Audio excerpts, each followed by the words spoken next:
Out of all Pixar movies, Monsters, Inc. is one of the most beloved. So, of course, it was only a matter of time before it got prequels and spin-off series. But before any of that, there was supposed to be a sequel, Monsters, Inc. Lost in Scaradise. And as you'll see today, it had the potential to be amazing. Maybe even one of Pixar's best sequels after Toy Story 2. But it was wiped from history due to behind-the-scenes battles and an all-out war between Disney's CEO and none other than Steve Jobs. Released in 2001, Monsters, Inc. was Pixar's fourth film, and at the time, its biggest hit. With a budget of $115 million, it raked in over $528 million at the box office. But more than just a financial success, it captured audiences with a genius premise. The city of Monstropolis is powered by the screams of human children. That's where Monsters, Inc. comes in, a company built around scaring kids to keep the lights on. James Sullivan, better known as Sulley, and Mike Wazowski are two of the company's top scarers. But their world turns upside down when a little girl named Boo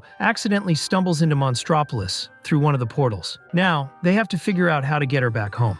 Along the way, they grow attached to her and uncover some unsettling secrets about the company they work for. Monsters, Inc. had brought plenty of joy to the people behind it, but that didn't last long. At the time, Pixar was making the movies while Disney handled distribution. Their deal covered 5 original films, and everything seemed to be going smoothly, until Disney's president, Michael Eisner, spoke up. We've covered him in other videos, but it's worth remembering that under his leadership, Disney made a huge comeback in the late 80s after years of flops. He also had a reputation for being tough to deal with, something that was about to cause major problems. In 2003, Eisner called a meeting with Pixar's 2 biggest names, CEO Steve Jobs and Chief Creative Officer John Lasseter. He told them that Toy Story 2 didn't count toward their agreement since it was a sequel. Jobs didn't even blink. He shot back, reminding Eisner that while Pixar was revolutionizing animation with top-tier films, Disney was pumping out cheap straight-to-video sequels of its classics. He also called out the deal for being stacked in Disney's favor,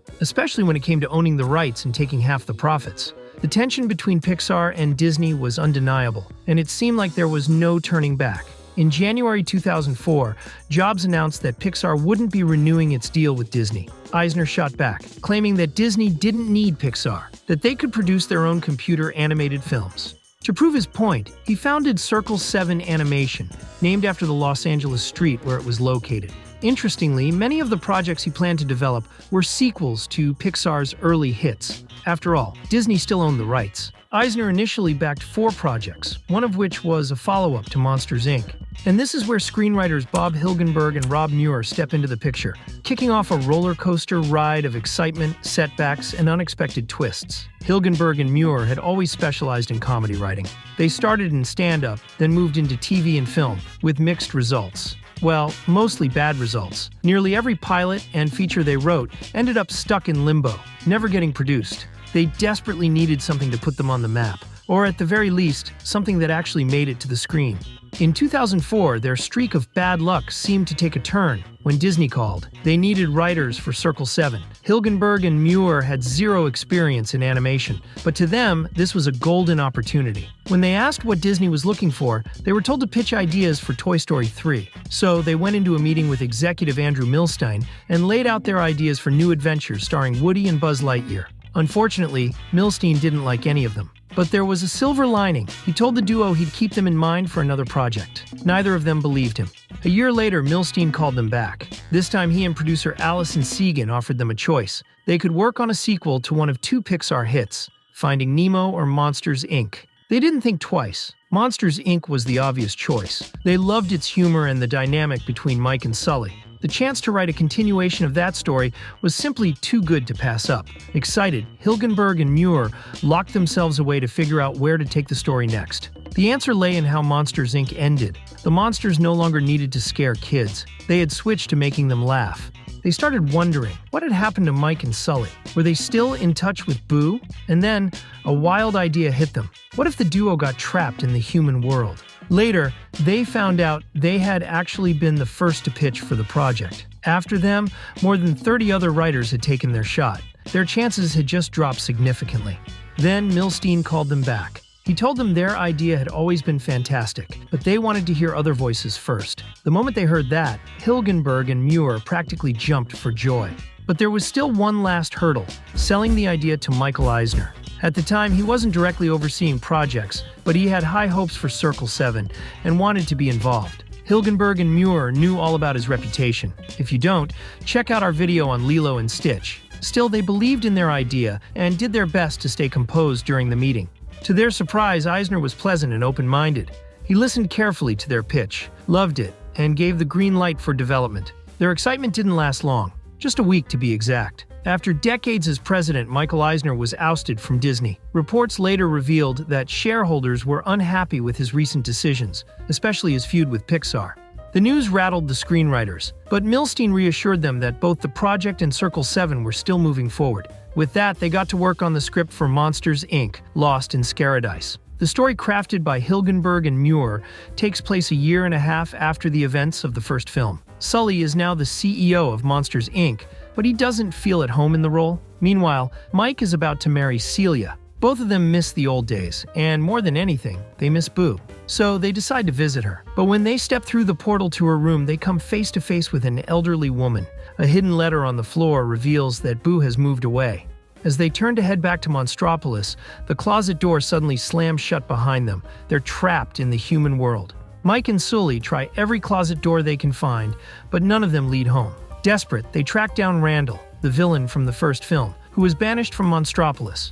The duo strikes a deal. If he helps them get back, they'll help him return as well. The three of them travel to a hotel in the Bermuda Triangle, a secret refuge for some of the world's most legendary monsters, including the abominable snowman and the Loch Ness Monster. Like Randall, they were all exiled from Monstropolis. Their leader, El Chupacabras, explains that the key to returning home is Boo. But Mike and Sulley have no idea where she moved, and hope starts to fade. Then they notice something. There's more writing on the letter, revealed in glow-in-the-dark ink. That's how they finally track down her new address. But it's not that simple. Boo is now 7 years old, and she can't see them anymore. Only younger children can perceive monsters. Luckily, her little brother can see them. Through him, they manage to reconnect with Boo, allowing her to interact with her old friends once again. Thanks to this, Mike, Sulley, and the exiled monsters finally find their way back to Monstropolis. And is that the end? Not even close. Mike and Sulley have been hunted by Simon Nerlich, a 30-something nerd who, unlike most humans, can see them, and he's obsessed with capturing them. He follows them to Monstropolis, crashes Mike's wedding, and kidnaps Celia.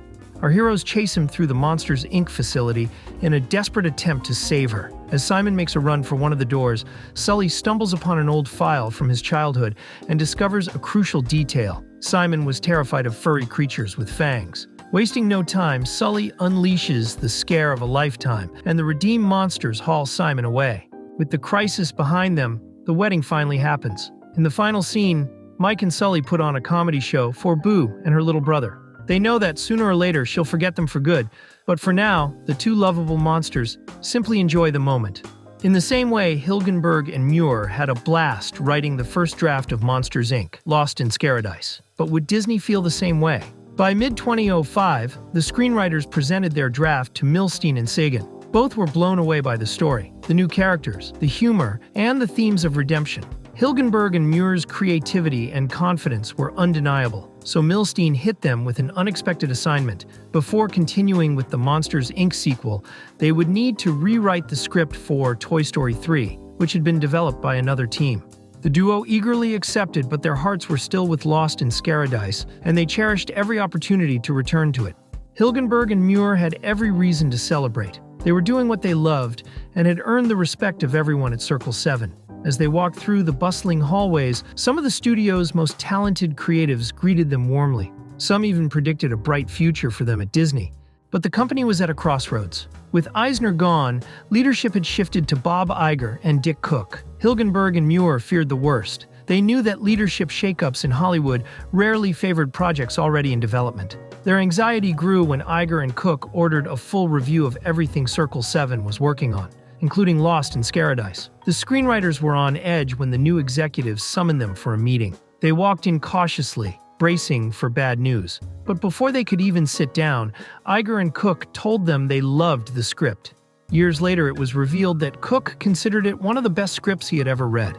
Just as Hilgenberg and Muir were about to breathe a sigh of relief, Iger handed them a note. Was he about to request a major rewrite? No, it was just a small observation that actually improved one of the jokes. Now feeling more at ease and in sync with the new leadership, Hilgenberg and Muir pressed forward. They also got a glimpse of the concept art the designers were working on. The film was slated for release in 2009. Everything was going smoothly until the most shocking news hit. As Hilgenberg and Muir continued refining the script for Lost and Scaradise, they began hearing rumors Disney might reconcile with Pixar. That would be great news for many, but for them and all of Circle 7, it could mean trouble. As if that weren't enough, Pixar employees openly resented Circle 7, even mocking it with the nickname Pixar Ent. Despite their growing anxiety, the screenwriters stayed focused on their work. Then, on January 26, 2006, Disney made it official. They were acquiring Pixar for $7.4 billion. Reports later revealed that Iger considered keeping Jobs' company a top priority. On top of that, Lasseter would now become the leading creative force at both studios. Now more than ever, Hilgenberg and Muir feared for their jobs. Once again, Milstein reassured them that everything was fine. At Circle 7, the belief was that Monsters, Inc., Lost and Scaradise, and the other projects would continue under Pixar's supervision. That sounded reassuring. At least they wouldn't be seen as outsiders anymore. The next day, Hilgenberg and Muir arrived at Circle 7 to a chilling sight. The once lively, bustling studio was now eerily silent, like a ghost town. They asked a security guard what was going on. He told them the entire staff had been called into a meeting with Pixar's top executives.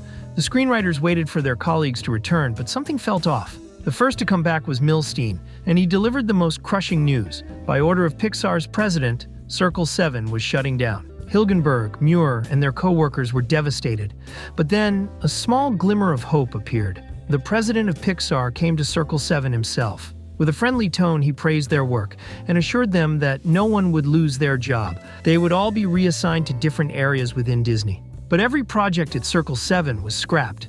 Monsters, Inc., Lost and Scaradise was among them. Hilgenberg and Muir were heartbroken. They had grown attached to the story and its characters, and they had genuinely enjoyed working at Circle 7, a studio that shut down without ever releasing a single film. But they understood this was how the movie business worked. Still, Lost and Scaradise wouldn't be forgotten. Now part of Disney, Pixar continued developing original projects and sequels to its biggest hits. One of those projects involved revisiting the Monsters, Inc. universe.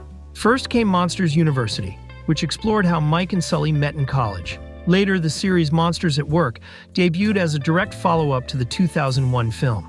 Meanwhile, Hilgenberg and Muir kept working, though not in the way they had hoped. They wrote animated features for Disney and other studios, but none that gave them much creative freedom. Still, they learned that what truly matters is loving the work and the people you create with. And above all, they take pride in knowing that Lost and Scaradise lives on through the fans. They know people love it and regret that it was never made. Many even believe its concept was far stronger than both the prequel and the series. Monsters, Inc., Lost and Scaradise wasn't just another fun sequel. It was a golden opportunity for two rising screenwriters. Its cancellation serves as a reminder of how studio politics can kill promising projects before they ever see the light of day. But no corporate battle and no stroke of bad luck can stop us from imagining what it would have been like to see Mike and Sulley back in our world once again. Ever since its first trailer dropped, the Minecraft movie has been surrounded by controversy, from criticism of its visuals and casting choices to rumors of on-set mistreatment. Some even claim it ruined their childhood. But what if I told you there's a much bigger story behind this movie? A story that those of us who have been around the internet long enough know all too well.